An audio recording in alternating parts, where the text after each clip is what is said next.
Yeah, there's a poem. Okay. As we reach the last day of Exun 2020, we have a very special fireside chat for everyone attending. I thank everyone for joining in this morning, especially Gaurav sir, Saif sir, and Manoj sir, who are joining in from the US from a very late time zone. So we're very glad that they're here with us today. So Mr. Saif and Mr. Gaurav were the presidents of Exun Clan in the year 1995, and Mr. Manoj was the president in 2001. So, all of you have had very interesting careers and spanned companies like Microsoft, Facebook, Google, WhatsApp, Uber, Apple, Flipkart. So, it would be great if you could introduce yourselves and talk a little about your journey. Natasha, thanks for the introduction, and I'm really excited to be here.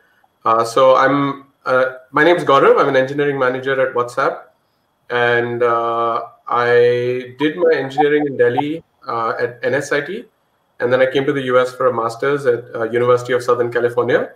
And then after that, I worked at Microsoft for a few years, then a really small startup. We did cloud computing, even though the word didn't exist back then. That company got bought by VMware, worked at VMware for a while, moved to India. I did my own startup for a year. I was trying to do traffic, kind of like a Google Maps with traffic. And then I joined Flipkart. Then I joined another really small startup called Little Eye Labs, and Facebook acquired that company. And then I moved back to the US with Facebook, worked at Facebook for about 5 years, and I switched to WhatsApp about a year and a half ago. So yeah, that's mine. Hey Natasha, and thank you to everyone. This is so exciting. This is such an honor to be back here, being part of Exun again after all of these years. My name is Saif. I am an engineering manager at Facebook. I was at DPS from like 7th grade to 12th grade. So I graduated DPS 95. And then went to did electrical engineering at IT Delhi, went to UMass Amherst for my master's in computer science, worked at Microsoft after that for about almost 10 years, and then I've been at Facebook for almost 9 years after that. Worked on a bunch of things like maps and Facebook ads, groups, shopping, commerce, a bunch of different things. So yeah, I'm really excited to be here.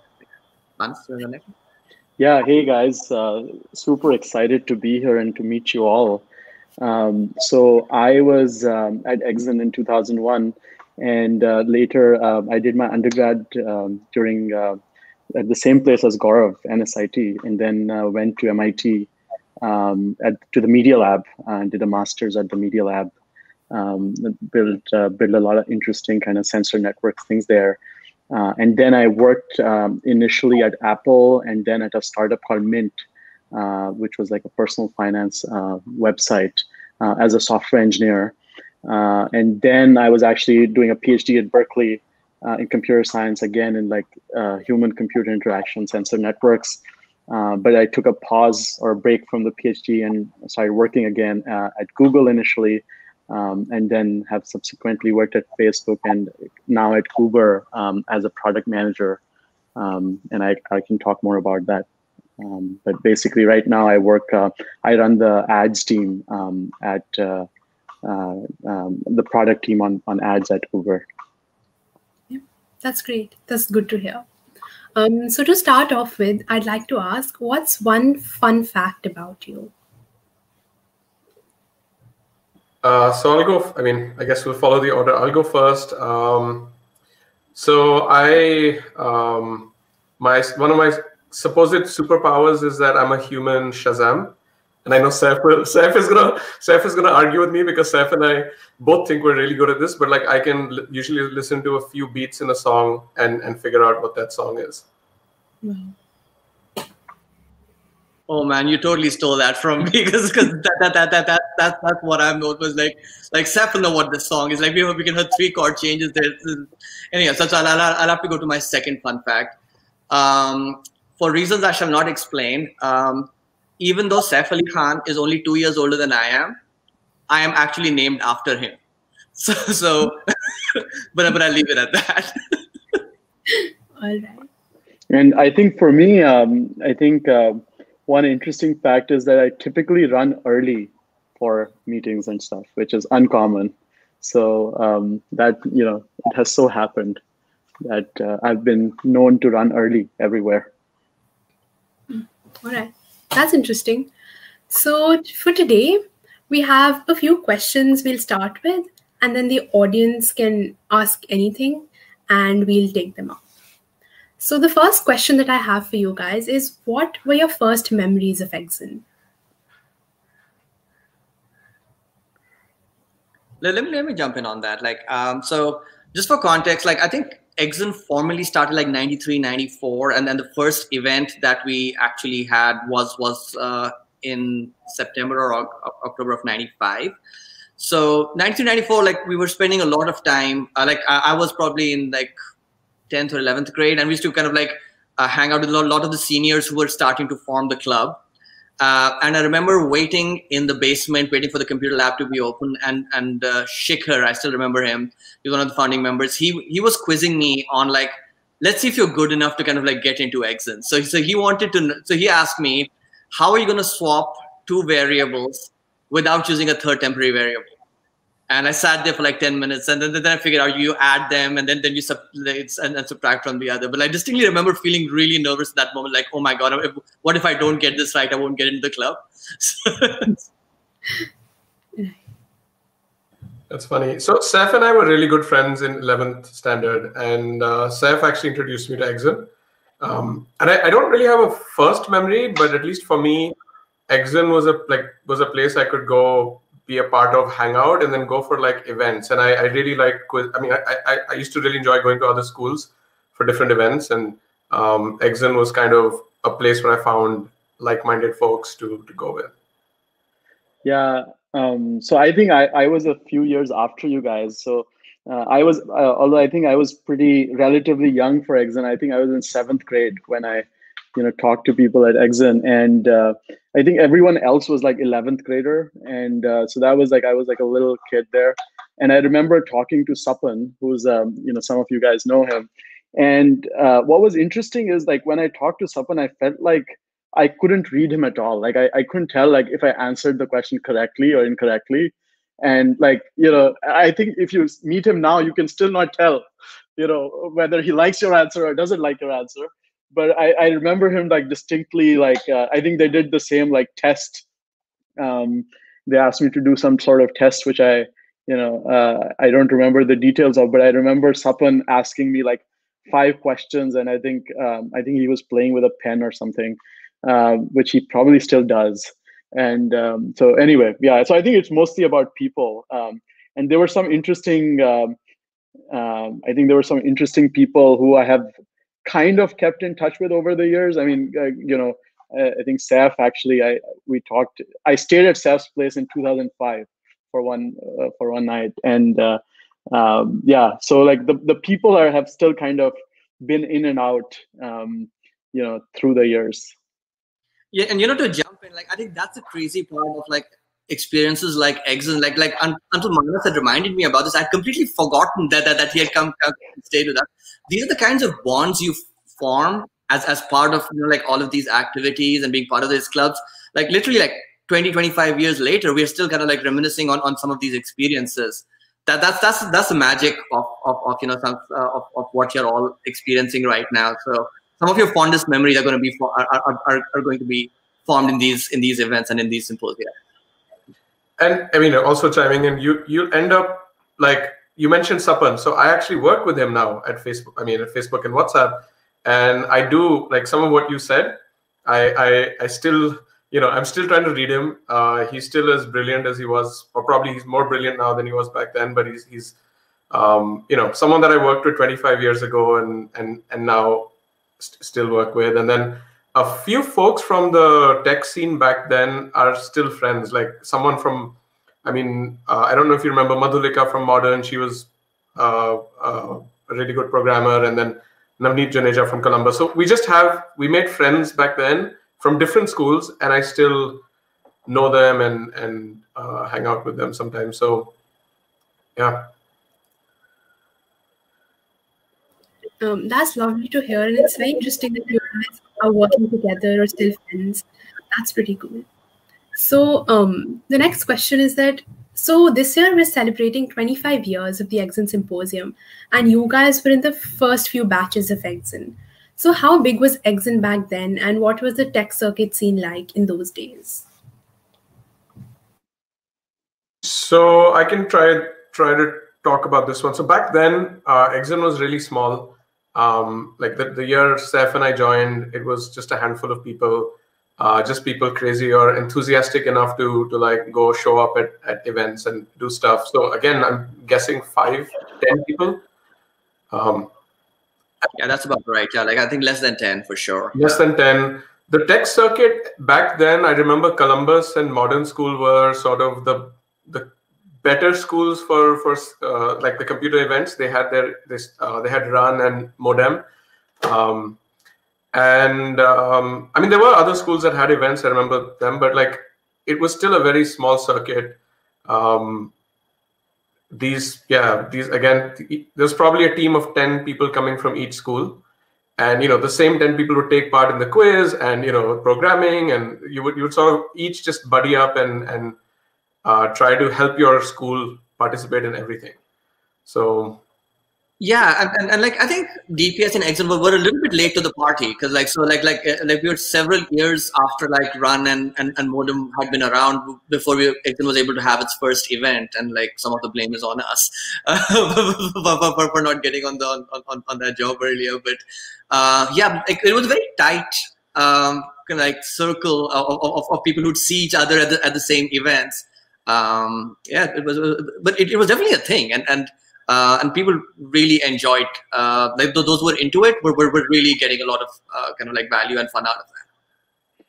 Yeah, I think I was again a few years after you guys. So I think during my time, I felt like there was a transition from being like a small kind of everything being small to be honest, I think so. I graduated 2001.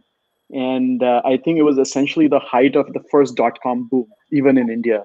And so we actually had like a large sponsorship budget, like which had like 10x or something. And so we gave away like big things in prizes. I think it was a printer or something. It was considered like those big things, like printers, etc.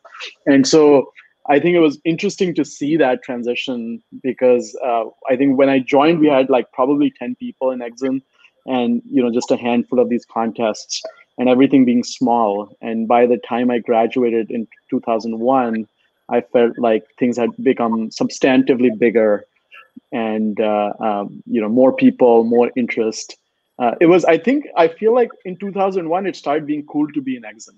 Before that, it was like not cool to be in Exun. It was like it was like a fringe club. So yeah, see, there's a lesson there, right? Like you start with something that isn't really cool, and it ends up being cool later. But you're right, Manas. Like we came back to the events a few years later, and Saif and I came and helped.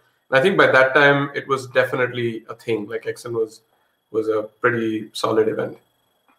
Yeah, like that actually to me, like the very first Exun event kind of like holds a really special place for me because I remember that we really tried to put up and like put together an event for 1994. That would have been the first one. But in all honesty, most of us were too focused on our like college entrance examinations and JE prep that we did not give it enough time. And I know Mukesh was really disappointed in us and in not being able to pull it off.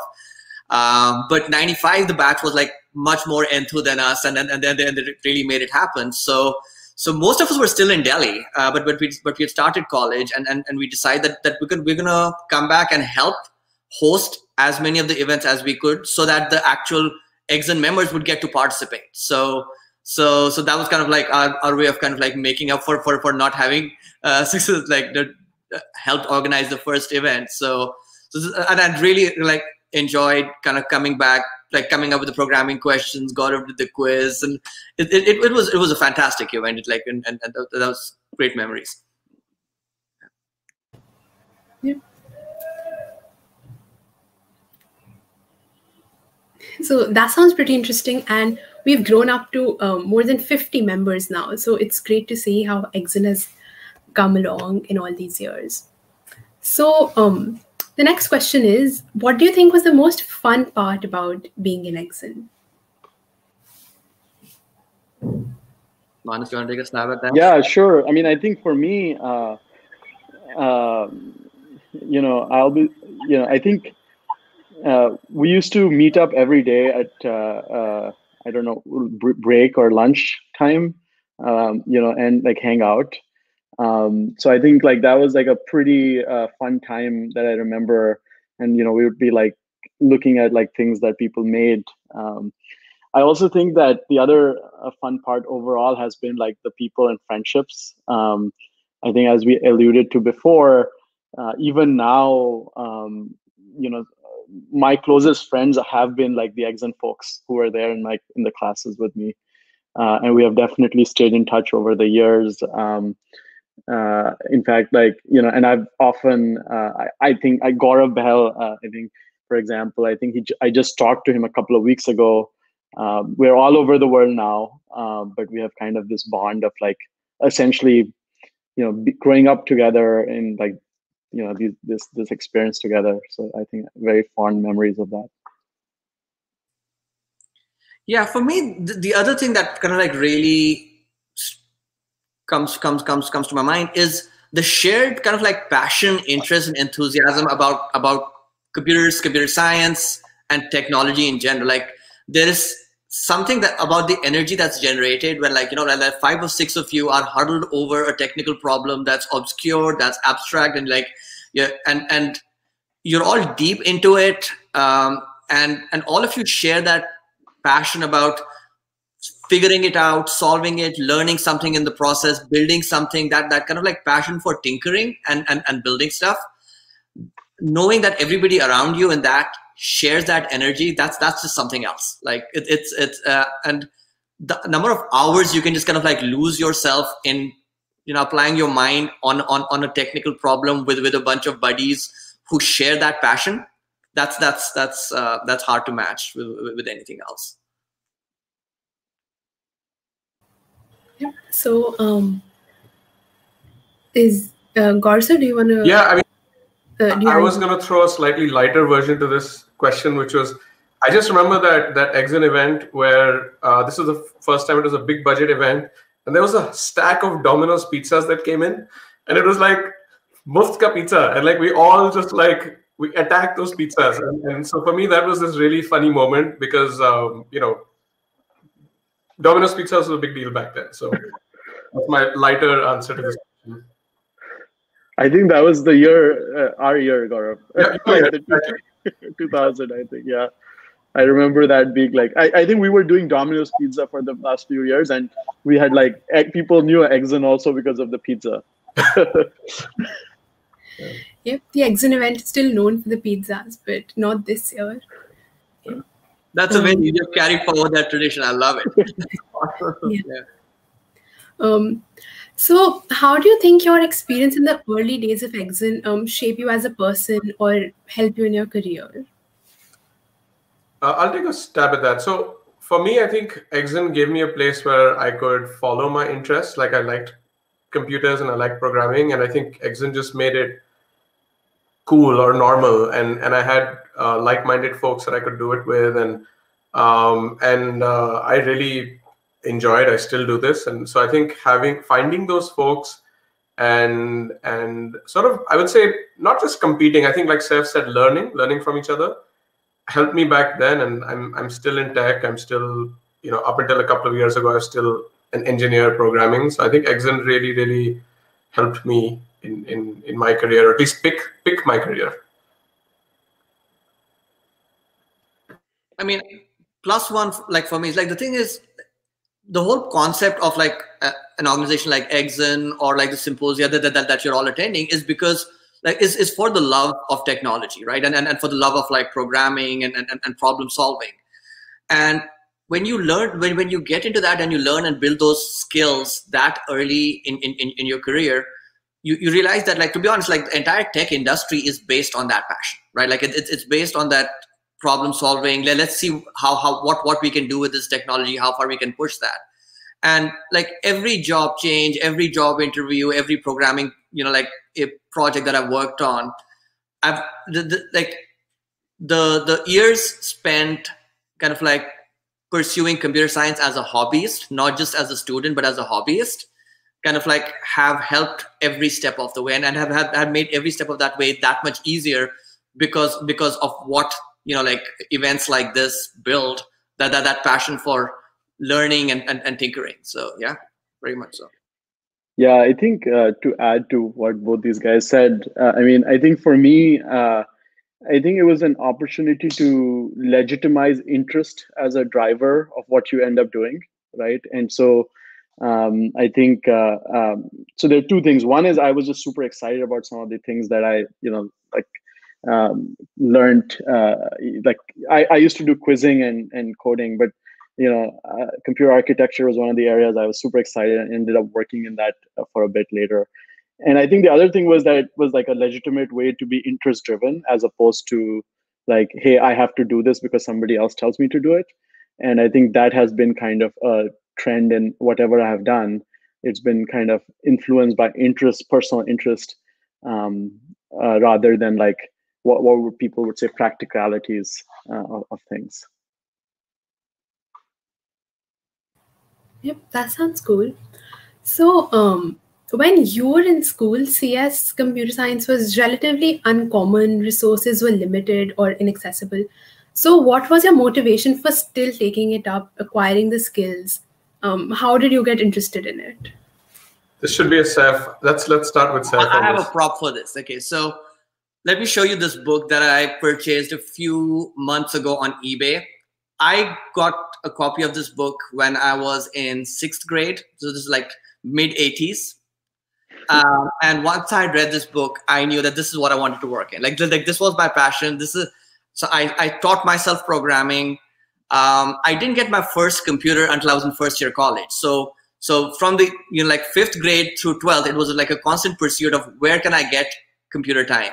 That meant hanging around in the computer lab as much as possible, making friends with the computer teachers, making friends who had computers, and hence Gaurav to a large extent as well. But like there's just something so fascinating about being what you can do, and there's just the open-endedness of programming and what's possible with that. I caught that bug really early, and I haven't kind of like. I'm still bit with it, right, Gaurav?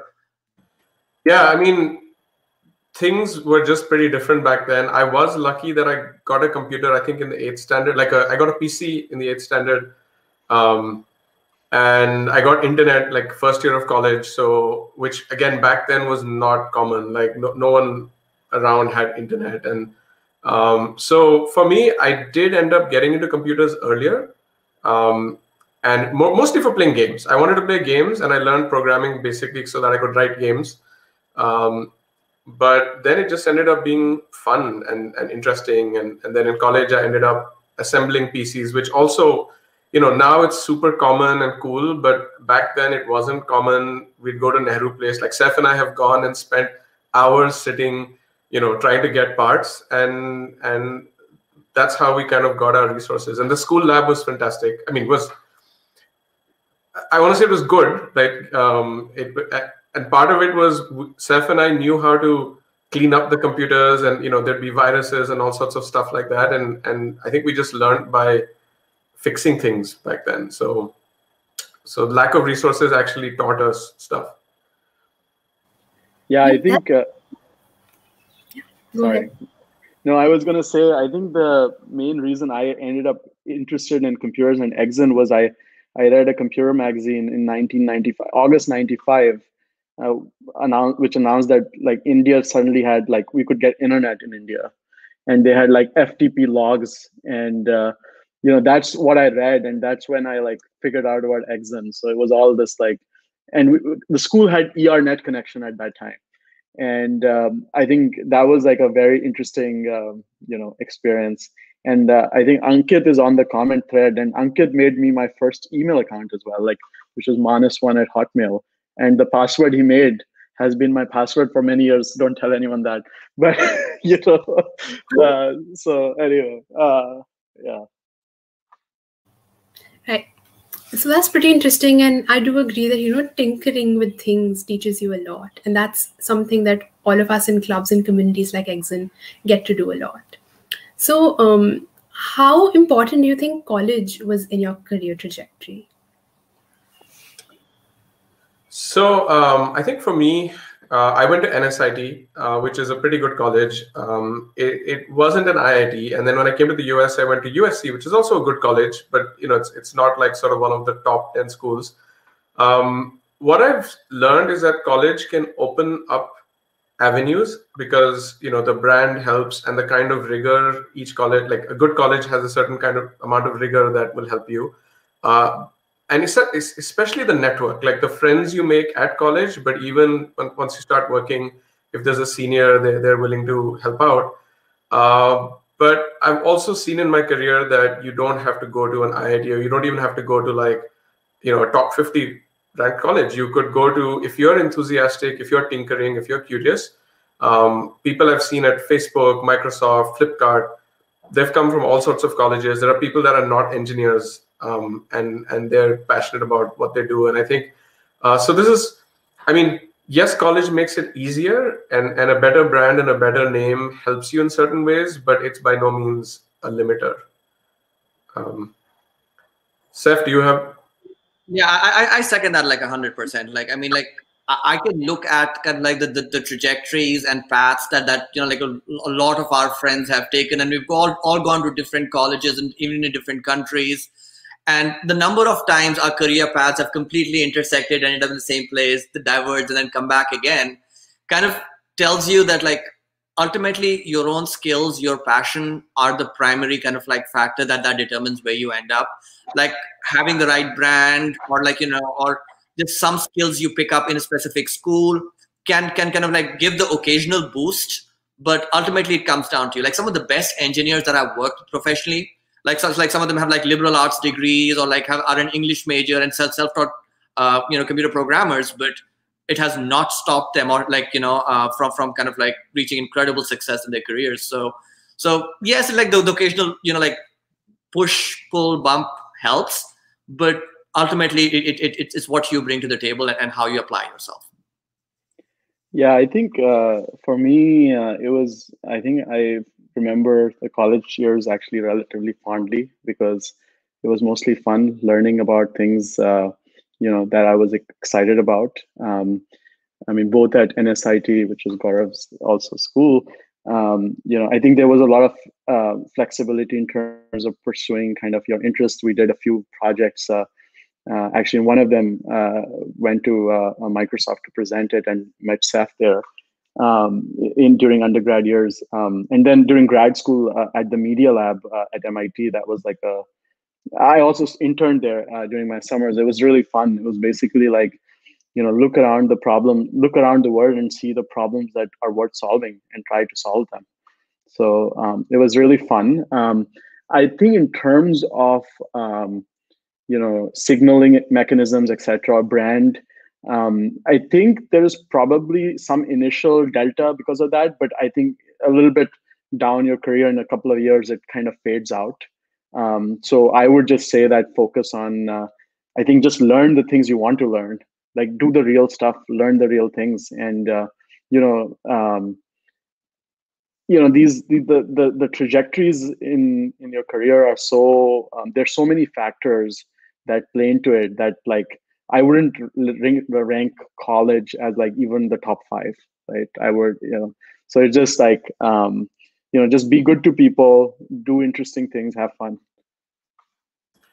Natasha, hopefully our email addresses are not public, because tomorrow we're going to get a bunch of emails from angry parents. Ki tum what teaching my kids.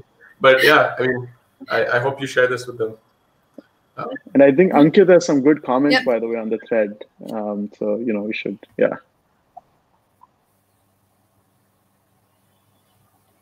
Exactly. Yeah. Like, I don't know if everyone can see that comment from Ankit, but that's spot on. Yeah.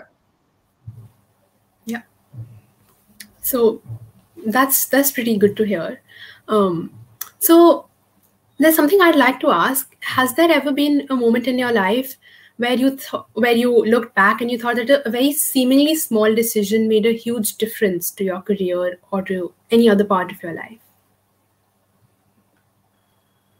So I have a funny story for this one, and hopefully I can't be in trouble for this now. It's too long ago, but I came to DPS for the entrance exam, and my dad's a doctor, and at that time I was thinking of doing bio, and I thought I'll keep my options open. So I went to do the bio entrance exam, and so it used to be, I guess, maths, physics, and bio, and I saw the bio paper, and I was like, I don't know anything here. I'm not going to get into DPS. And so at that moment, I basically went to the teacher, and I knew there was also a computer stream. So I went to the teacher and I just said, ma'am, there seems to be a mistake. I should be in the computers. Something's wrong. Put me in the computers section. And then she did. And I took that exam, and I knew that. And I mean, I knew computers better than bio, and I did fairly well and joined DPS. And I think that was like one of those, it could have gone either way. At that moment, I could have just sat and taken the bio exam and not made it, and never have met Mukesh sir or Saif, and all of this would have.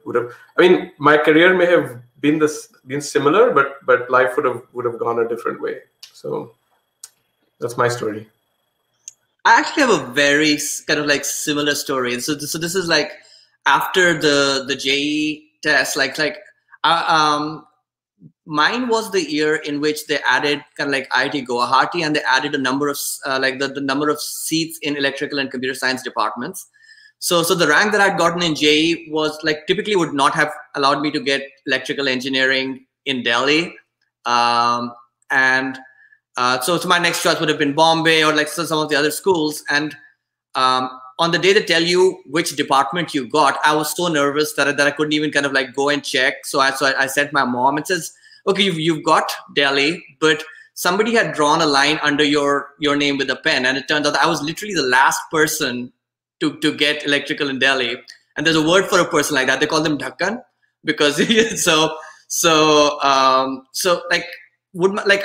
the next 4 years, the fact that I could be in Delhi, I could be with all my friends that I'd made in DPS, and made a huge difference in my college experience and the amount of fun I had. Like career-wise, it would probably have netted out to be the same thing, but just the amount of kind of like richness that I was able to have in those years, this just made a world of a difference. Yeah, I think that's a really interesting story, Saif. So I think for me, I think there was like a very interesting inflection point, which I very clearly remember, which is, after the exams in 10th grade, I had a free summer. And because I didn't have internet at home, although I used to steal internet from Ankit, or he used to loan me internet very nicely, but maybe it was not fast enough or something, and school had fast internet. So I used to show up at school during summer vacations. And one of these during that time, there was this contest that the MIT Media Lab had organized, and they were asking people to like apply for that. And because it was the summer, there's not that many people who got to know about it. And it turns out like I was there, so I got to know about it through our school. And I ended up applying for that thing, and I ended up getting into that contest. And so they invited me to the States at that time. This is in 10th grade, to the Media Lab to give a talk, and it was interesting times. I had never even sat in an airplane before that, so it was a pretty interesting experience. And then some of the people I met there at the Media Lab when I went in the 10th grade, they later, when I was in college, I wrote them, I wrote some of them emails, and we ended up working together I ended up working with a professor there, who I stayed at his house because he knew me from that 10th grade experience. And that was later obviously influential. That's how I ended up at the Media Lab as a grad student. And, so if you think about it, like, it's very like hard to predict the trajectory. And it seems like there's going to the school to go get internet and browse like whatever, nasa.gov at that time during summer vacations turned out to be like I still remember the lab in the basement where I was sitting, and, I found out about this. So it was like it ended up being such a, interesting trajectory in life that I don't know how things would have been had I not pursued that trajectory. That's very interesting to hear. So talking a little bit about your professional life, um, what is your favorite product that you've worked on, or maybe your favorite team that you've been a part of? So I worked at Flipkart for a year. This was 2011 and sorry, 2012. And back then, Flipkart was trying to launch digital. So they were trying to sell ebooks and MP3s. I mean, when I joined, they were still building it. And as a kid, well, maybe we haven't talked about this, but Saif and I used to listen to a lot of music, and we used to go to these stores and get cassettes recorded. And for me, this dream was I want to work in a place where I don't have to go to a store. I have this store with everything, every single song, and Apple kind of stole that vision. But Flipkart gave me a chance to build that out again. And so we worked on an MP3 player for Android and iOS, and an ebooks reader for Android and iOS and Windows. And this is, again, 2012. So those platforms were still pretty new. And that was just a great year. Like, we did a lot of interesting stuff, and it was a really fun team. So that's probably one of my favorite projects. Manas, do you have? Yeah, I think I would say that, like, more recently I worked on this. I worked at Google on this project called Project. I'm trying to not use internal names. Fuchsia, which is a new operating system that Google has been building, which is for, like, a new world where we all have multiple screens in our lives, like multiple. We have cell phones, we have computers, we have TV screens, and so it's still kind of nascent. But it has, like, the potential of doing, like, lots of cool, new, interesting things. That, like, it's a ground up rewrite. So I worked on that for a little over a couple of years while at Google, and so that was, like, a lot of fun. So all of you have worked at different places. So how would you compare the culture in large companies versus the culture at startups? Manas, do you want to talk Yeah, about? sure. Yeah, so I worked at a startup called Mint, which was like 30 people at the time. So I was the eighth engineer there, and we got acquired when we had about 32 people. And I think it was interesting. Basically, my sense is that in a smaller company, you can be a relatively junior person. Like, this was my second job at school, but you get to see a lot of things happening, both in terms of technology as well as, like, the business. Versus, I think, in technology, in, like, a bigger company, you get an opportunity to focus in a very small vertical area, but you can do a really good job at, like, that focus. And so it was kind of like a breadth optimization versus a depth optimization of sorts. And especially, I think some of the like, the small company experience was also in general more chaotic as we respond to, like, the market. Like, it's all, like, they're smaller teams. Like, it's just everything's less organized, versus if you look at, like, a Google or a Facebook, it feels like everything is like a gold plated experience of how things should be if you had, like, much more resources. So I think that stood out for me. Yeah, I had similar. I mean, a lot of that makes sense. The breadth at a startup versus, like, typically in a larger company, you're very, very, let's say you go pretty deep in an area. Like, I started at Microsoft and learned how to code really well there. But then I joined a small startup, and I think you just had to do a bunch of things, and we learned how to even define the product, do a little bit of design. We did release management. Basically, we did everything. Like, there was a small team of engineers, and everyone did everything. And so you learn broader skills, and you get a sense of what you like, right? You might get exposed to product management. We might get exposed to design or something else, and you get that exposure. I think the other part is just generally at startups, there's a sense of ownership, right? If I'm one of 10 people and I don't do my job well, my startup will suffer, right? But if you're, a large company, 10,000 people, you don't do your job well. I mean, Facebook is not going to shut down, or Microsoft is not going to shut down if Saif and I slacked off. But at a startup, you really, really feel that sense of ownership. So and that can be pressure, but that's also really exciting and So yeah, I mean, I can go on about this at length, but I'll stop now. And yeah.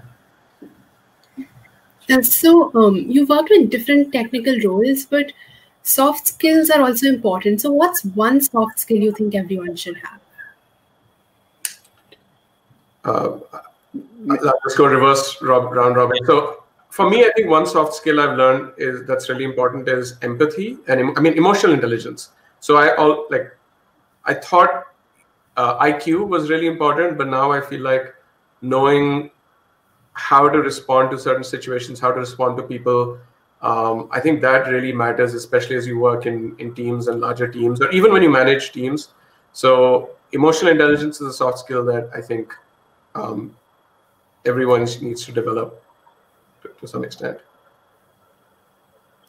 Yeah. For me, like I think self-criticality, like being able to see your own mistake, being able to acknowledge and own your own mistakes so that you can learn from them, is one of the most important things. It helps you grow. It makes you an easier person to work with because you're not afraid to say sorry, my bad.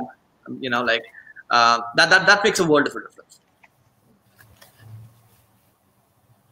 Hey, yeah, I think for me, I feel like being a effective listener and being a good listener has been kind of interesting as a skill to develop as well as use. I think in many scenarios, what we find is that people don't feel listened to. Like even if you end up, let's say somebody has an opinion and you decide to not go, you don't agree with that opinion. Still actively acknowledging and listening to that opinion is often the difference between making that person still feel enthusiastic about the work they're doing versus feel like ignored or like demotivated. So I think, and that's a skill we can practice, I think, for all the folks listening, like, even now, you can try to do a better job listening to people. Right. Thank you. So if the audience has any questions, you can leave them in the chat and we'll take them up.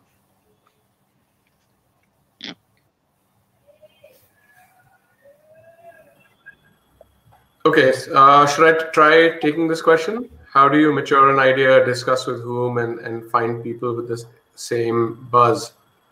And I think maybe is the question within a company, like let's say I work at WhatsApp, or is this more generic? I think I'll take the other answer. Like if you're not in a particular company, but you have an idea and you want to do something with that. So at least in India, I think there is a very active ecosystem. There's I would definitely go to some of these events and get a sense of what are the problems that people are solving, what are the kinds of things that are relevant right now, and you will find like-minded people at those events, and that's I think that's at least for me personally, that's been a really good place to find people. Also, I mean, just online, like if you're doing open source projects, you'll find people that share similar interests, and a lot of times you just need one person to bounce an idea off of. It could be someone you worked with in school, or maybe at your office, and I would say just start bouncing ideas, and yeah, I mean that's where I would start from. I'd start tinkering around, see what's out there. So yeah, that's where I would start. Thank you. So before we move on to the other questions, so a lot of our audience consists of school students who are interested in CS. So what advice would you give to our audience, or maybe what's something that you would have wanted your younger self to know? I have a few thoughts on that. So number one is always focus on the things that you're most naturally passionate about, interested in, and B, things that come to you naturally. Like, so in other words, as far as possible, if you can make your career about things that come to you naturally, play to your strengths, life will be just that much easier. Because and if you follow these two principles, right, like focus on your interest, focus on your passion, and make your work about the things that come to you naturally, it'll always take you less effort to do a great job on these things because they come to you naturally, right? And it will never feel tedious. It'll never feel like a chore, or it'll never feel like a burden if you're actually looking forward and you can't wait to get back into the office the next day because you're waiting to kind of like go back and work on that problem that you had to stop the evening before that. So like if you take these two principles to heart, like it makes a world of difference in the success that you'll have and how much fun and enjoyment and energy you will have going through, like your life, through your career. I think, Gaurav, do you want to go next? Actually, you're muted. I was saying, go ahead. Okay. Do you want me to go ahead, or either or?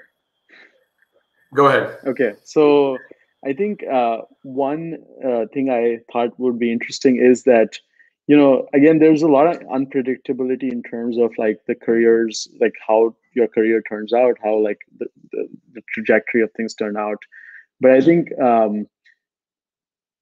I think it's useful to learn to work well with people, and to collaborate with people and people with different like skill levels, experience levels, etc. Especially early on in people's careers, I think there's a tendency to kind of show being smart as like an important currency, but it actually ends up being like working well is probably the more important currency in terms of deliberately predicting your long-term success. So, basically working well with people, being good to each other, because long-term, those are the things which end up mattering, as opposed to, for 99% of the people, the algorithm they write is not going to be, n squared versus on algorithm. It's still it's on squared plus 2 versus on squared versus plus 4. So it's not an algorithmic change. The change is really the people you work with and the teams you can kind of coalesce around you. I so agree with that. Like being the smartest person in the room starts being counterproductive after a point, and being a person who people actually want to work with starts outweighing that so much more after a point. So yeah, like completely strongly agree with you on that, Manas. Yeah, I also I love that. I think it's really true. Like, you remember the people that you enjoyed working with, not necessarily the smartest person, right? And I think that people just want to, like, people will want to work with you if you are good to work with, and that leads to sort of good environments and good outcomes. One advice I would probably give to my younger self, and maybe some of you will benefit, is that there's this a really good book called Mindset. And it talks about a fixed mindset and a growth mindset.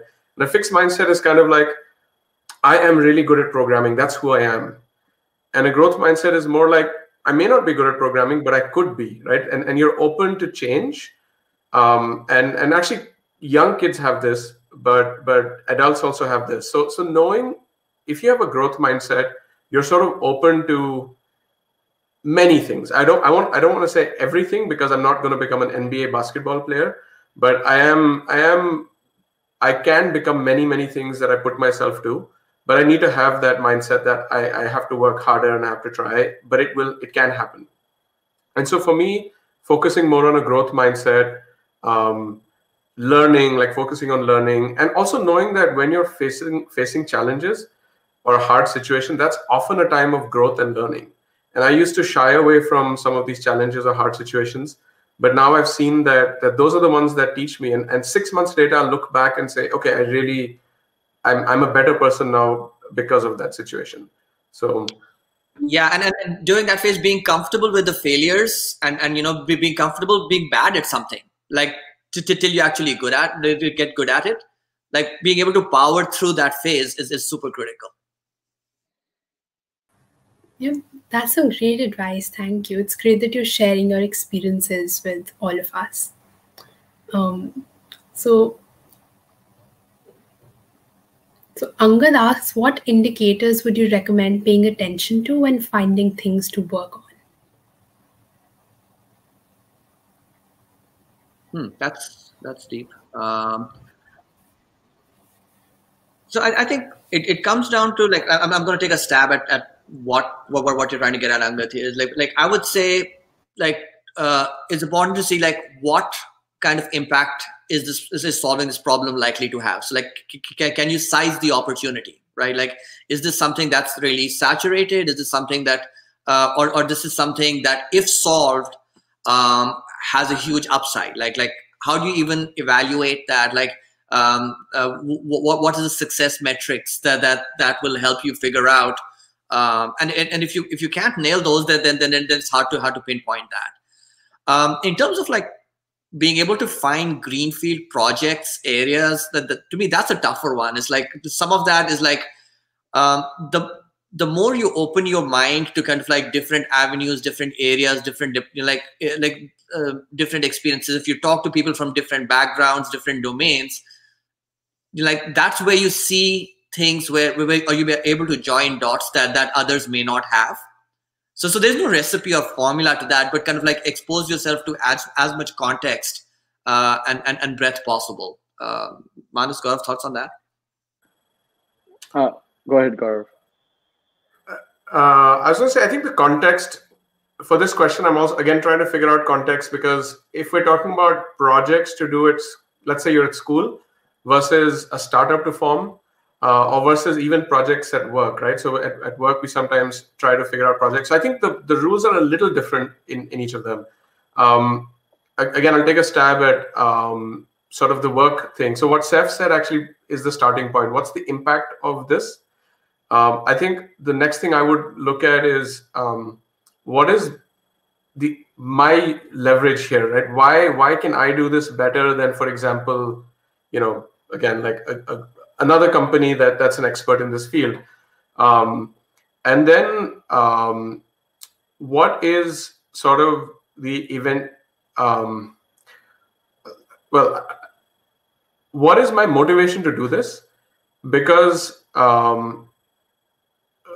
sometimes if you really like, actually Mark Zuckerberg has quoted this publicly, and I love this saying, like, why did Facebook succeed when companies like Microsoft could have built social networks back in the day?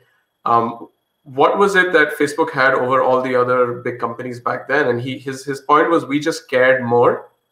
And it was a group of people that didn't have that much experience.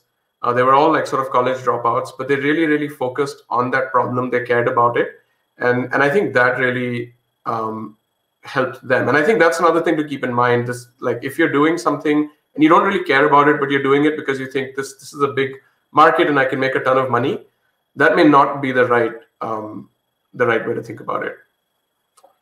Yeah, I think to echo what Gaurav you're saying, I think personally, I feel like especially early on for like B2C products, I think probably your personal interest and passion is probably like the biggest indicator, especially for B2C products, right? It's so hard. I mean, I think you cannot essentially, my belief, what I feel is that it's, you cannot do a breadth first search early on. You have to first go to some depth, based on your interests, and then do, once you go to some depth, then you will do a breadth first and you'll find some interesting avenues. So that, I think that's one. I think the second thing is that this person says, where can we find projects, fields that are interesting yet not explored? So again, I think, novelty initially is overrated. So I would say, like, just go for things which is exciting and interesting to you. And you will find, in that when you reach some level of depth, you will find that there are paths that have not been taken by others that may, allow you to do these interesting things. So the devil is kind of like in the details beyond a particular point. So novelty, I think we tend to over-index on novelty or like uniqueness. But if you see all the big companies, like even Facebook, there was MySpace, right? And if you had sat on a whiteboard before and said like, hey, I should make a social network, it would be like, hey, that doesn't make sense. There's already MySpace. So, I think just follow your interests, and then beyond a particular point, you will see opportunities that others don't see. One thing I want to add is you do have to keep checking in and making sure you're solving a real problem, because sometimes we get caught up with something that's exciting, but that may not actually be a real user problem. So you want to keep validating and checking in. Is this a real problem, or is this enough value for people?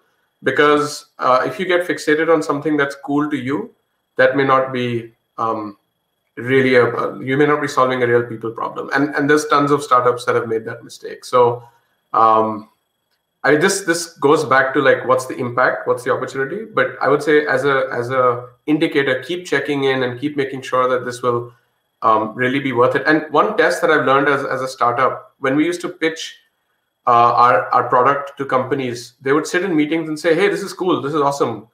They'd give us all sorts of feedback. But the true test is that when we would ask them to pay, we'd be like, okay, are you going to pay whatever it is, $50 a seat or $10,000 for this software? And that's when you really know whether they care about it. And if they're not willing to pay, that's a very strong, ask them why, try to understand, but use that as a signal for, is this a real people problem?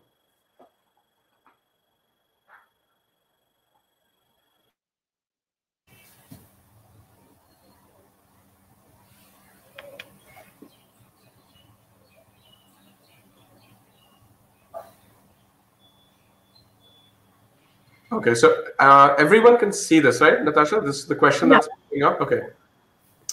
So this is a fairly, I'd say a deep question. There's also, I'm not sure, like the political discourse aspect, I didn't fully understand that. So maybe if you could clarify more, like maybe a more specific example of what you're talking about. Or maybe, Saif, Manas, do you have a sense of? Yeah, no, I think would love to get more context here. Don't really. Okay.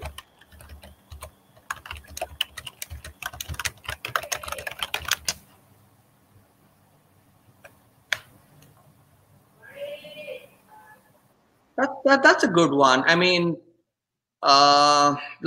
think we touched upon this. Like I'm going to respond to Somesh's question about like fancy university. I think we touched upon this. Like a brand of a university is only gonna carry you that far. Like ultimately, it's either what you gain from your experience having gone to that university, but ultimately how you apply the skills that you either have or you've built over time, and how and the like perseverance and persistence that you bring to the problems, that really is a stronger determinant of success long term. And yes, like I do agree that when necessity is the mother of invention, right? So like if you don't have all of the resources available to you, but you're scrappy and you try to make things work, that like often some of the coolest ideas and creativity comes from that lack of having everything. So that resonates with me. Yeah. Okay, so we have another question. Is there any project story you'd like to share? I was trying to find Angad's question, but I guess is the question just...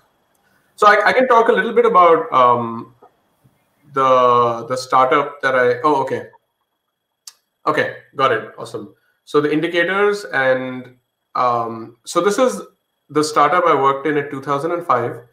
It was called Akimbi Systems. It was a virtual machine management software. And the guys that started this were in another startup, and they were testing software, and they kept running into so they started using VMs, but they found that it's a pain to manage VMs, and they ended up writing scripts that made it really easy for engineers to manage the VMs. And what was interesting is their engineers started talking to other engineers in like their friends, and 2 other companies came back to these guys and said, can we borrow your scripts? And that's when they realized that they're sitting on something. Like 2 companies said, we're willing to pay for your scripts, right? And the engineer who wrote this was just like, hey, this was convenience for my team. And fortunately, that guy had been a co-founder before, and he started thinking about this.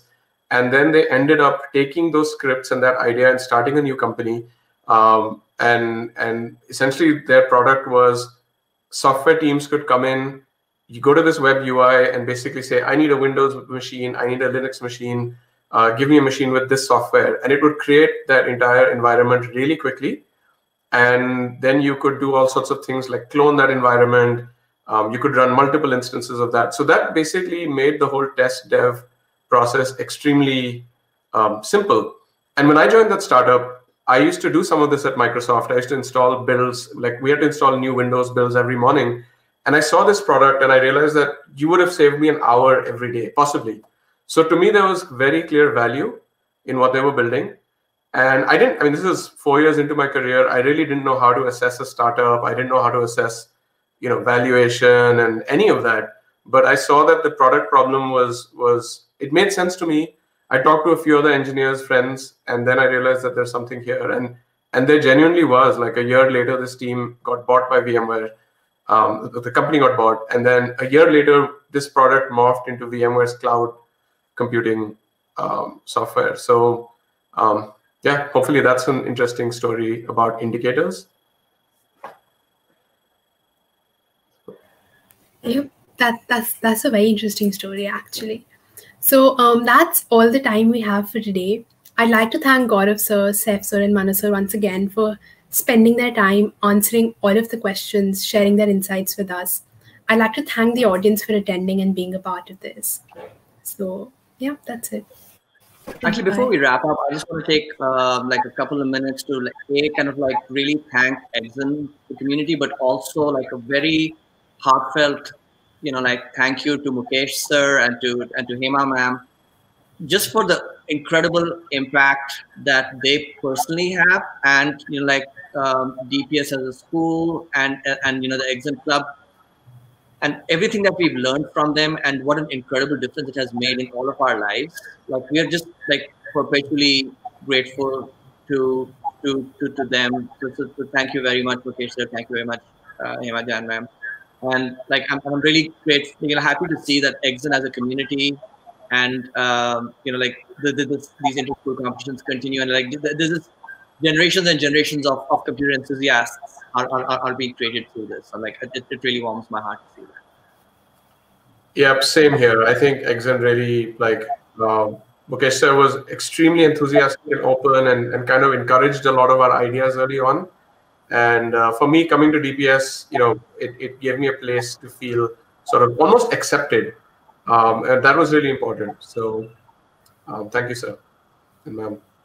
Yeah, I think to add to that, I think for me personally, Mukesh sir and Hema ma'am were very pivotal in things I ended up doing. So really appreciate both the individual mentorship, but also supporting Exun and the overall community.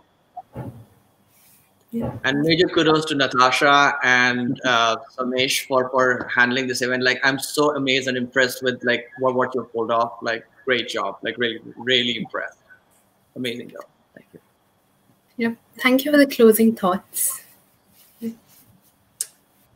Thanks, everyone.